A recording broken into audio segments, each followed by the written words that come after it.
¿Qué papel puede jugar la literatura en una sociedad? ¿Cuál es el rol de la literatura como forjadora de la identidad humana? ¿Qué significa ese planteamiento de Riquer de que la literatura es un laboratorio de la acción humana? Abordaremos estas cuestiones con el Premio Nacional de Ensayo Roque Santos después de la pausa. Yo, disfruta el sabor de siempre, con harina de maíz mazorca y dale, dale, dale, dale. La vuelta al plato, cocina arepa, también empanada. Juega con tus hijos, ríe con tus panas, disfruta en familia, una cocinada. En tu mesa la silla nunca tan contada. Disfruta el sabor de siempre, con harina de maíz mazorca y dale, dale, dale, dale. La vuelta al plato, siempre felices, siempre contento. Dale la vuelta a todo momento. Cocina algo rico, algún invento. Este es tu día, yo lo que siento. Tu harina de maíz mazorca de siempre, ahora con nueva imagen. Para cosechar lanzadores hay que sembrar disciplina. Para cosechar jonroneros hay que sembrar honestidad. Para cosechar grandes ligas hay que sembrar valores. Porque los grandes ligas no crecen en el monte, se cultivan. Así como el mejor arroz. Arroz La Garza, patrocinadores de nuestros próximos grandes ligas. Agua Evian. Renueve tu ser y vive la experiencia única de beber del manantial de la vida y siente cómo tu cuerpo se revitaliza con cada sorbo. Agua Evian. Frescura que te inspira. Cada uno de nosotros tiene una forma diferente de celebrar el éxito.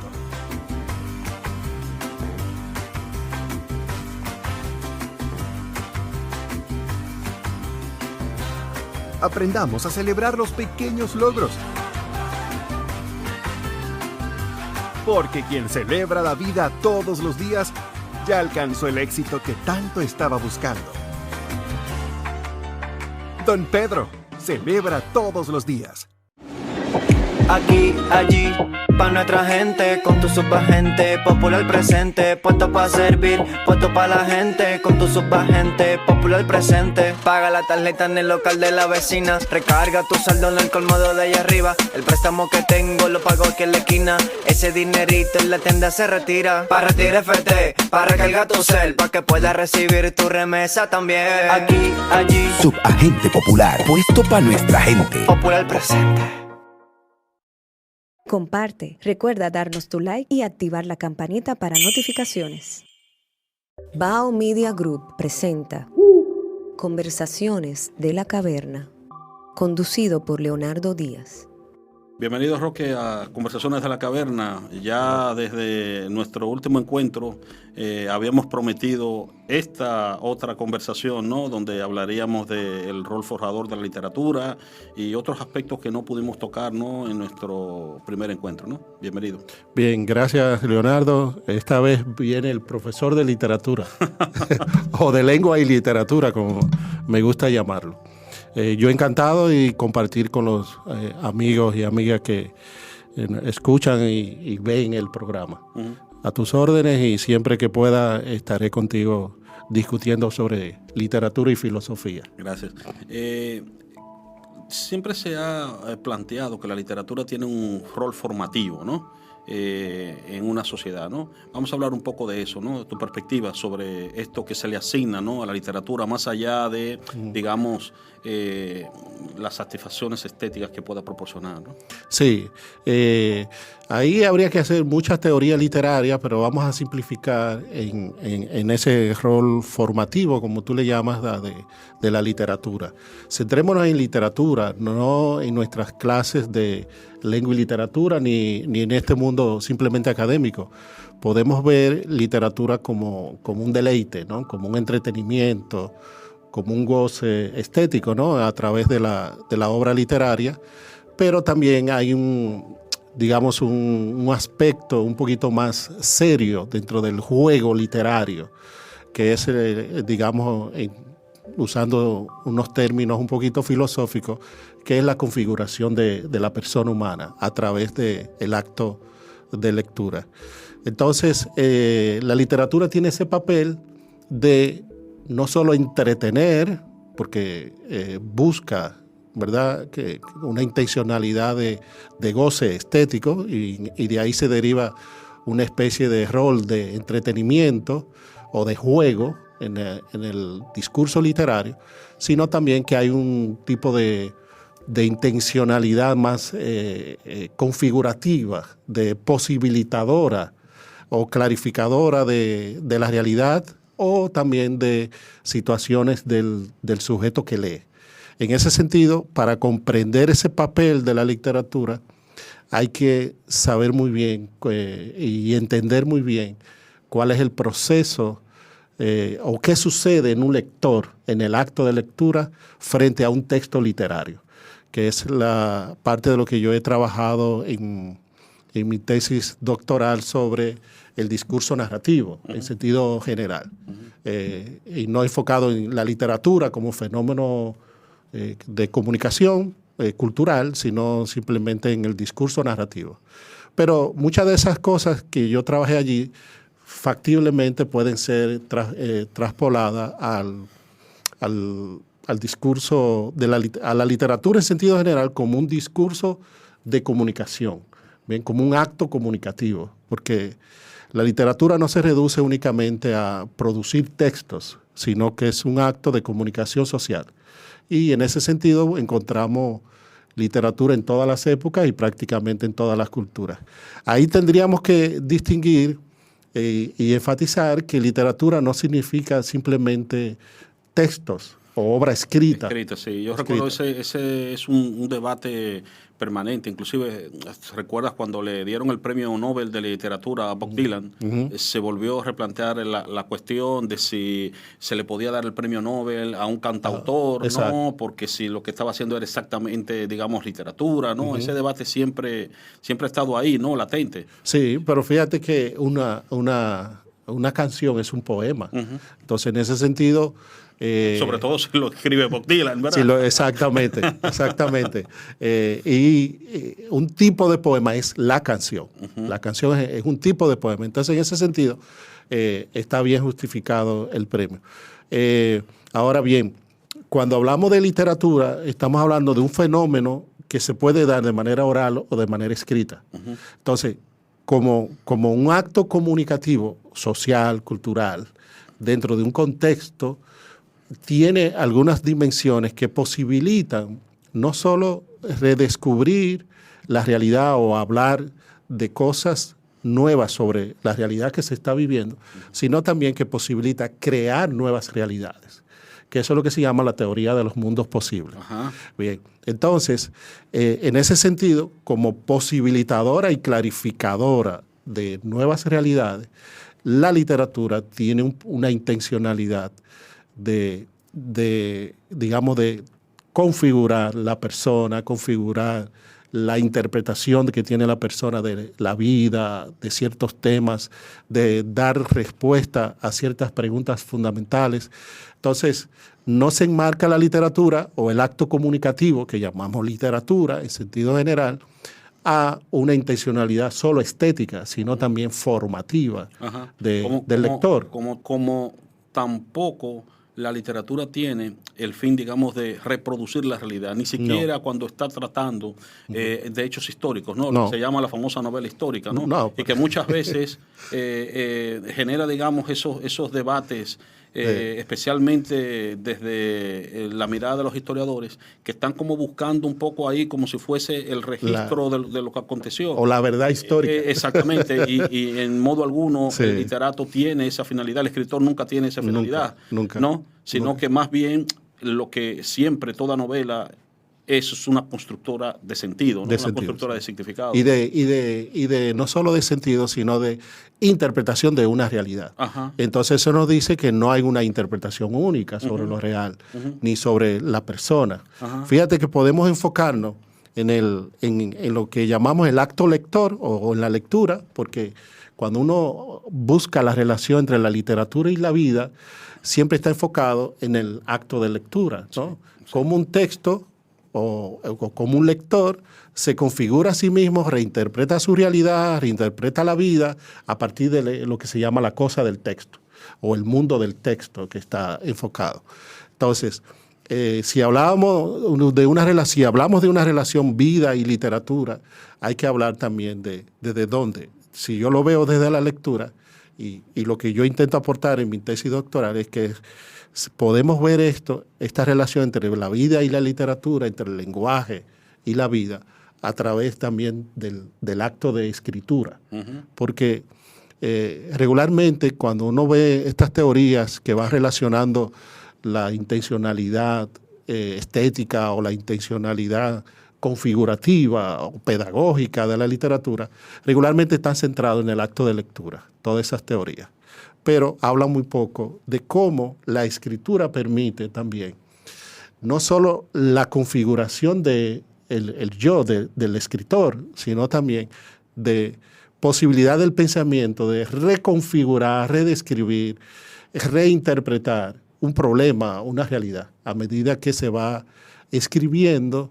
Entonces, ese flujo de la escritura sirve como flujo del mismo pensamiento. Y eso es muy típico. Uno lo puede ver incluso en autores, o lo puede ver en filósofos. Yo lo veo también en mi vida escolar, cuando yo posibilito que los alumnos escriban historias. Regularmente aparecen cosas muy personales detrás de las historias. Y eso es posibilidad porque la escritura, igual que la lectura, brinda el espacio para uno ir, digamos, rumiando, pensando, reconfigurando, reflexionando, teniendo lo que Paul Ricoeur llama variaciones imaginativas. Es decir, yo poder ver a partir de la imaginación y con la imaginación posibilidades de mundo o posibilidades de acciones. De ahí la famosa frase de Ricoeur que la literatura es un laboratorio para la acción humana. Entonces, si nos centramos en esa frase, evidentemente el autor está enfocado en el acto de lectura. Pero lo que yo planteo es que sí, que podemos llevar la misma expresión con todos los matices que tiene la expresión y la riqueza de la expresión a también el acto de escritura, porque la configuración del texto, pensar el texto, construir el texto a partir de unas estrategias, bien sea narrativas o líricas, permite también la reflexión sobre el escritor, sobre sí mismo. Es como una especie de, si el texto fuera también un espejo de lo que yo pretendo ser. Fíjate que digo lo que yo pretendo ser y no lo que yo debo ser. Porque lo que debo ser, digamos que está en el renglón de lo fáctico, del mundo de las acciones. Ahí está la norma, lo que el momento me dice, debes actuar de esta manera.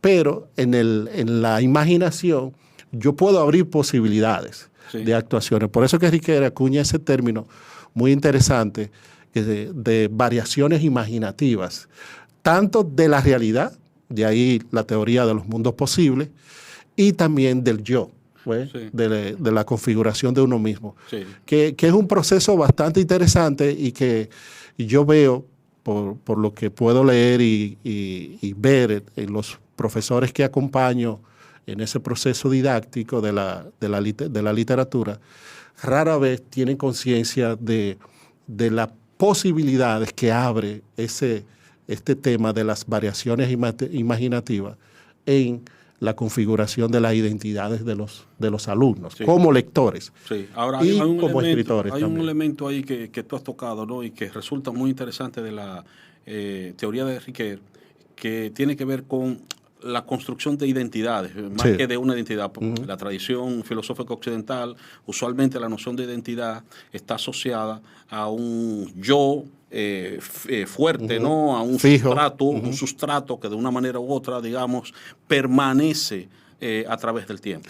Entonces, Riquet aquí da un giro porque no está hablando de ese tipo de yo, ¿no? No, claro. No está hablando de un tipo de identidad de este tipo, sino más bien es un concepto de identidad fluida, ¿no? Que se va, digamos, configurando, construyendo en los distintos procesos de lectura y tú dirías también de escritura. De escritura, sí. Es lo que él llama de identidad narrativa. Ajá. Bien. Primero, hay que entender que el yo es un constructo regularmente social. Ajá. Entonces, la gente común regularmente que él piensa que uno nace con un yo y que eso es fijo y que eso existe ahí y que yo puedo identificarlo en cualquier momento, ¿verdad? Pero en realidad no, uno tiene indicadores de identificaciones y el nombre propio o las relaciones o la manera en que tú actúas, una conducta, eso pueden ser identificadores. Pero eso no significa que haya un yo único y construido permanentemente.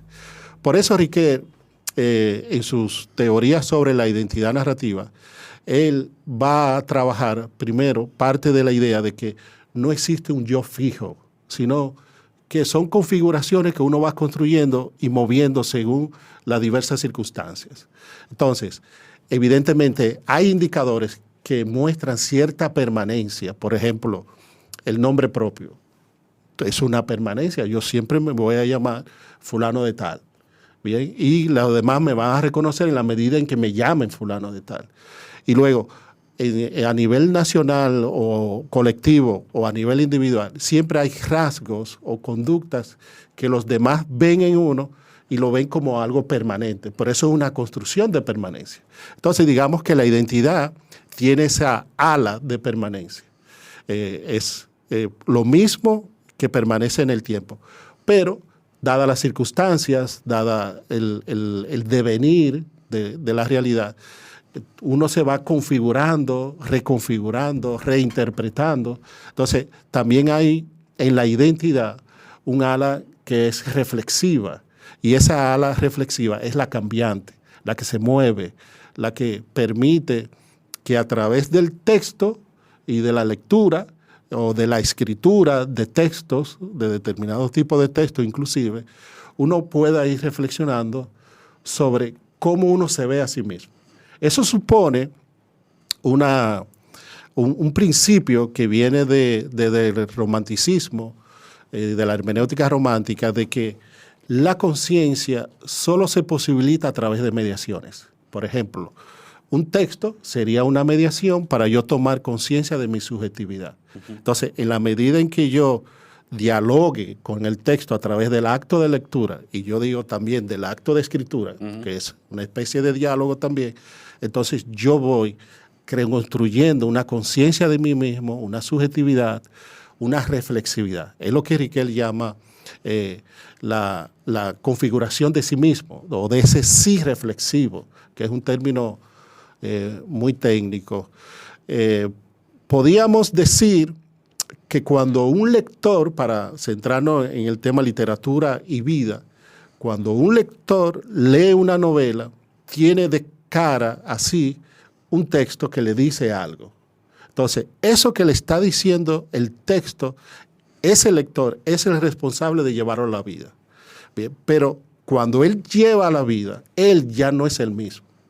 ¿Bien? Por eso y digamos que eso que de una manera u otra él encuentra, construye en el texto, pues trasciende lo que pudo ser la intención del autor. Evidentemente, porque ahí está entonces un término muy popular en hermenéutica que es el horizonte de interpretación, ¿verdad? Y todas las experiencias previas que tú tienes. Mientras más rico ese horizonte de interpretación, entonces la interpretación del texto se hace más rica, entonces tú eres un yo transformado, un sí reflexivo transformado que puedes ir al mundo siendo otro, pero no deja de ser tú mismo.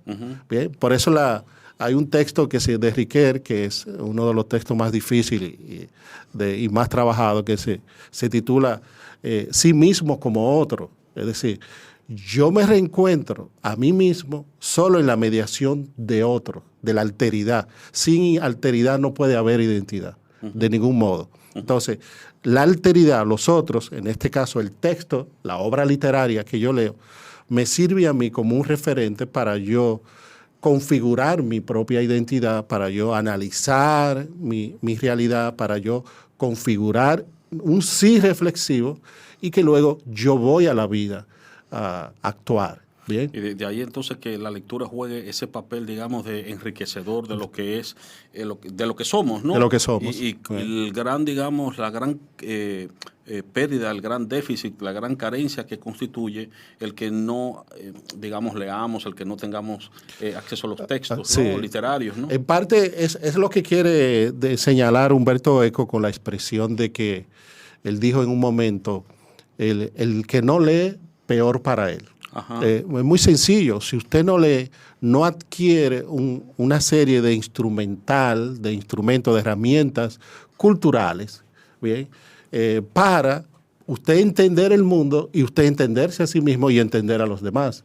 Y ahí entonces, por eso que yo uno la expresión de Humberto Eco de que el que no lee, peor para él, con la expresión de Riquet de que la literatura es un laboratorio para la acción humana. Yo no digo solo la acción humana, sino también las posibilidades de la utopía, las posibilidades de transformación de la realidad y sobre todo la posibilidad de uno configurarse en relación a las lecturas que uno ha realizado. Me interesa bastante el aspecto de la literatura como utopía, ¿no? Y como forjadora de mundos posibles. Pues vamos a retomar ese tópico después de la pausa. Titulado Recetario de piel. Llegas desprevenido. Un trozo de signo que acompaña al Hades. Hola, este es mi primer libro que se titula Yo, Fátima. Es un libro que compila los retazos de mi vida en poemas cortos y poemas largos.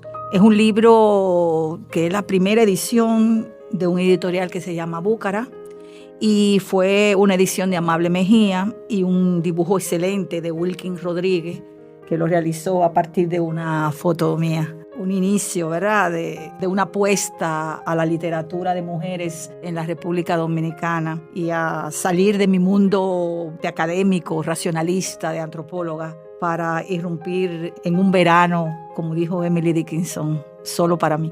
Poema 9. Estás allí corriendo, amor. Ver, un don, y tú recoges un moribundo sol que empapa sudarios. Duelen hasta las plegarias. De venta en la Quinta Dominica y también va a ser colocado en Amazon. Bao Media Group. Podcast. Coberturas. Documentales. Reserva tu espacio con nosotros. Escríbenos vía DM. Un corito no tan sano. Conversaciones de la caverna. Vamos a retomar un concepto fundamental de el momento anterior de nuestra conversación, en el que tú hablabas de la literatura como utopía, ¿no? Yo recuerdo que a Vargas Llosa que hablaba de que toda literatura implica de una manera u otra una inconformidad o nace de una inconformidad con el mundo que vivimos, sí, ¿no? Claro. Y en ese sentido la literatura también, digamos, juega ese rol contestatario, ¿no? ¿Sí? Por eso, en términos de teoría literaria, hoy tiene mucho cabida y los teóricos literarios están muy abiertos al concepto de mundos posibles. Es un concepto muy técnico, pero podemos enmarcarlo allí con el tema de la utopía y de esa digamos, inconformidad del escritor frente a la realidad y la literatura como posibilidad de mostrar esa inconformidad y ver cómo a través del texto, de las variaciones imaginativas en el texto, se crea un mundo posible, un mundo que es utópico, ¿sí? Entonces, para entender utopía debemos saber de las distopías también, que es la posibilidad negativa de un mundo futuro de terror, de catástrofe, pero no siempre, aunque el cine hoy en día valora muchísimo la distopía porque vende más que la utopía, la literatura ha trabajado de cierta manera un poquito más el tema de las utopías, de ese mundo posible, ese mundo, digamos, ese ensueño, ¿no? Tal vez respondiendo a un viejo anhelo de la pérdida del paraíso, algo ya antropológico, teológico, en el ser humano y en las culturas. Entonces ha quedado siempre ese anhelo de volver a un paraíso, de una sociedad donde los conflictos sociales al menos se atenúen y haya mayor solidaridad, los valores estén a la orden del día, las personas manejen su vida según ciertos criterios, ciertos valores, sin perder, digamos, el valor más importante que la literatura trabaja y retrabaja, que es la capacidad del ser humano de tomar sus propias decisiones, la libertad. Bien, en ese sentido, yo creo que la literatura siempre tiene como esa intención de mostrarnos negativamente las posibilidades de perder esa condición, esa libertad humana, y luego positivamente las posibilidades de crítica de esa misma libertad, pero siempre garantizando esa libertad, la posibilidad de esa libertad. Entonces, la literatura como utopía es para mí la garantía de esa discusión sobre las posibilidades humanas a futuro, y posibilidades en el orden positivo. O si es en el orden negativo, entonces hablaríamos ya entonces de textos de distopías, ¿no? Como se refieren, la gente regularmente lo representa mejor en las películas que son distópicas, pero hay bastante texto hoy en día de literatura que se focaliza más en la distopía y no en la utopía. Ahora bien, uno puede entender utopía como un sueño de una sociedad futura en una totalidad, o utopía como sueños de realizaciones individuales futuras. En ese sentido, yo creo que toda obra literaria es utópica en cuanto a, si bien no plantea un mundo de paraíso futuro, ¿no?, al estilo Tomás Moro en la utopía, sí plantea posibilidades de mejora del ser humano de modo individual. Son muy raras, las que plantean unas posibilidades de mejora de modo colectivo, regularmente tienden a ser escritas desde el punto de vista de la distopía. En ese sentido, es que yo focalizo la experiencia de literatura y utopía. Por ejemplo, si tú quieres, para dar como una ejemplificación más clara, digamos un cuento que todo el mundo conoce, que es un lugar común en la literatura dominicana, que es el cuento Los Amos de Juan Bosch. Usted dirá, pero ¿cómo ese cuento es utópico? Es una crítica a una relación de poder. Sí. Ahora, digamos que el enfoque desde donde está construida la historia toma una decisión utópica. Claro. Bien, porque no está únicamente mostrando unas relaciones de poder y las justifica, ¿verdad?, sino que dice, hay una crítica fundamentada de cómo deberían ser las relaciones a futuro. Sí. Entonces, en ese sentido, el lector que tenga ese texto frente a sí, que lo lea con certeza, una vez que lea, va a sentir lo que Riquet llama una empatía por la identidad de los personajes. Que de ahí que Riquet conecta literatura y vida en uno de los elementos de conectar, a través de la empatía con los personajes. Y es un aspecto, digamos, fundamental que se da en la relación que hay entre el lector y, por ejemplo, el texto de un autor de otra época. Claro. Es decir, en ningún momento Riquet plantea que el lector va a reconstruir la situación real del autor, sino que precisamente de lo que se trata es precisamente de construir esas relaciones de empatía, ¿no? De empatía, porque el contexto de producción de la obra se pierde. Sí. Eso no es reconstruido jamás.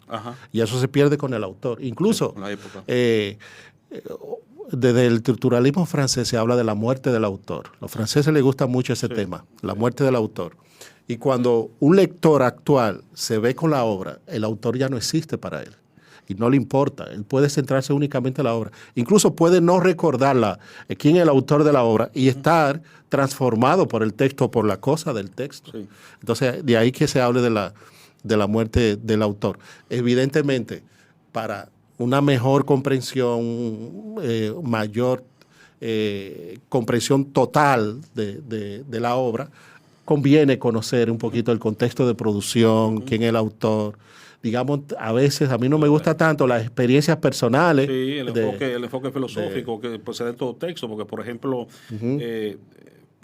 para hablar de un caso que no es un libro, pero que es aplicable a un libro. Tú ves, por ejemplo, Guernica de Pablo Picasso y ves ahí la simbología del toro. Bueno, si tú no conoces la experiencia personal de Picasso relacionada con el arte, su españolidad. Sí, exacto. Entonces te resulta, digamos, difícil comprender. Exacto. Y ver lo simbólico y los referentes. Por eso es importante la lectura, porque quien hace esas referencias, ¿verdad? Quien ejecuta esa referencia de sentido es el lector.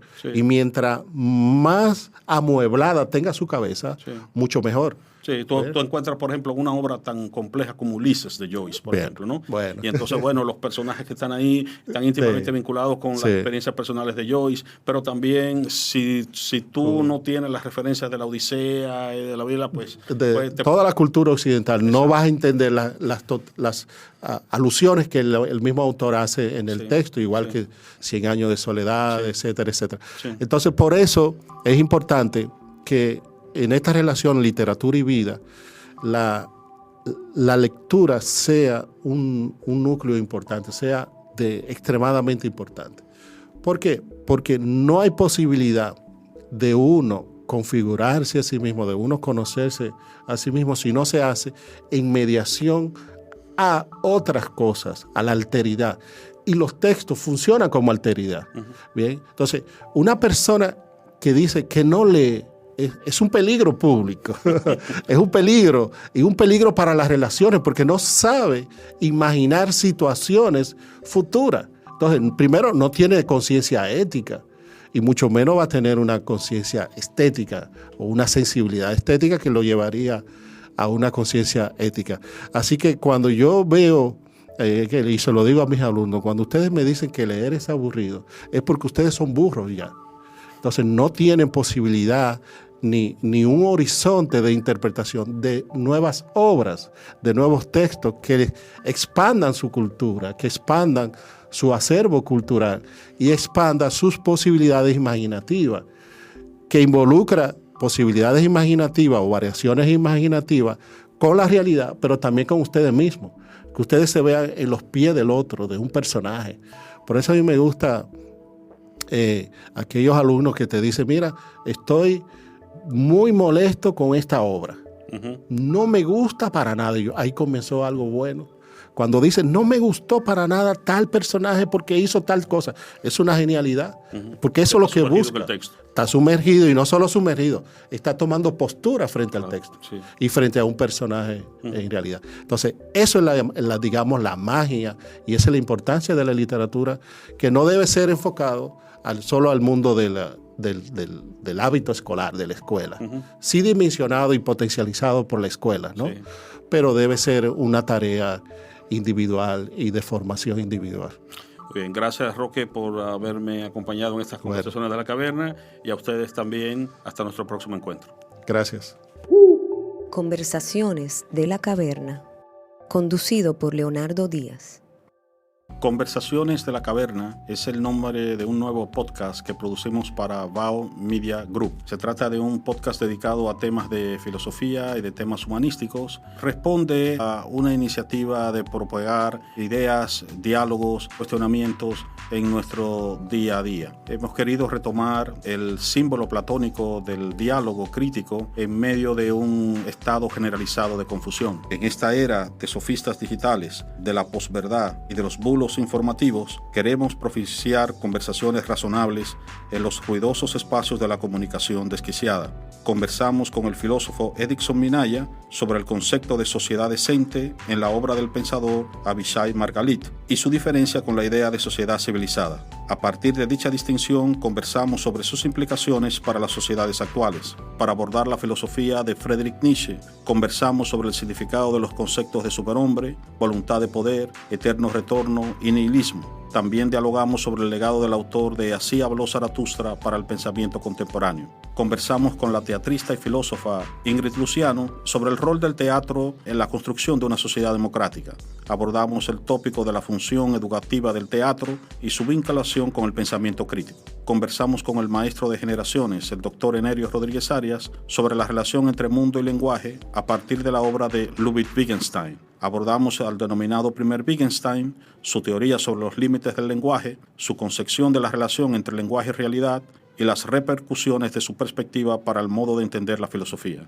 Agradecemos a Bao Media Group por el apoyo que nos han proporcionado en esta iniciativa. También queremos agradecer a las personas invitadas, pues contribuyen con sus ideas y su disposición dialogante a que los contenidos complejos de la filosofía sean agradables y accesibles para personas sin entrenamiento filosófico previo. Agradecemos a ese público curioso que nos apoya a través de las redes sociales. En los próximos espacios pretendemos abordar otros temas interesantes de nuestra actualidad: literatura y pensamiento, el teatro y el compromiso político, la alteridad, la relación docente-estudiante, la bioética, los desafíos éticos de la inteligencia artificial, entre otras cuestiones necesarias para reflexionar y dialogar mientras buscamos señales que nos orienten en la caverna.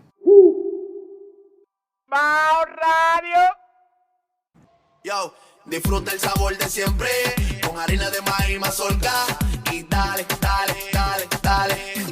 La vuelta al plato. Cocina arepa, también empanada. Juega con tus hijos, ríe con tus panas. Disfruta en familia, una cocinada. En tu mesa la silla nunca tan contada. Disfruta el sabor de siempre con harina de maíz mazorca y dale, dale, dale, dale.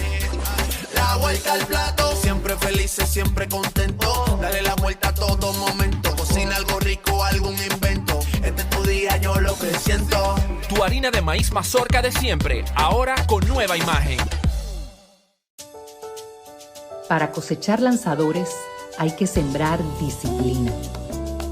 Para cosechar jonroneros hay que sembrar honestidad. Para cosechar grandes ligas hay que sembrar valores. Porque los grandes ligas no crecen en el monte, se cultivan. Así como el mejor arroz. Arroz La Garza, patrocinadores de nuestros próximos grandes ligas. Agua Evian. Renueve tu ser y vive la experiencia única de beber del manantial de la vida y siente cómo tu cuerpo se revitaliza con cada sorbo. Agua Evian. Frescura que te inspira. Cada uno de nosotros tiene una forma diferente de celebrar el éxito.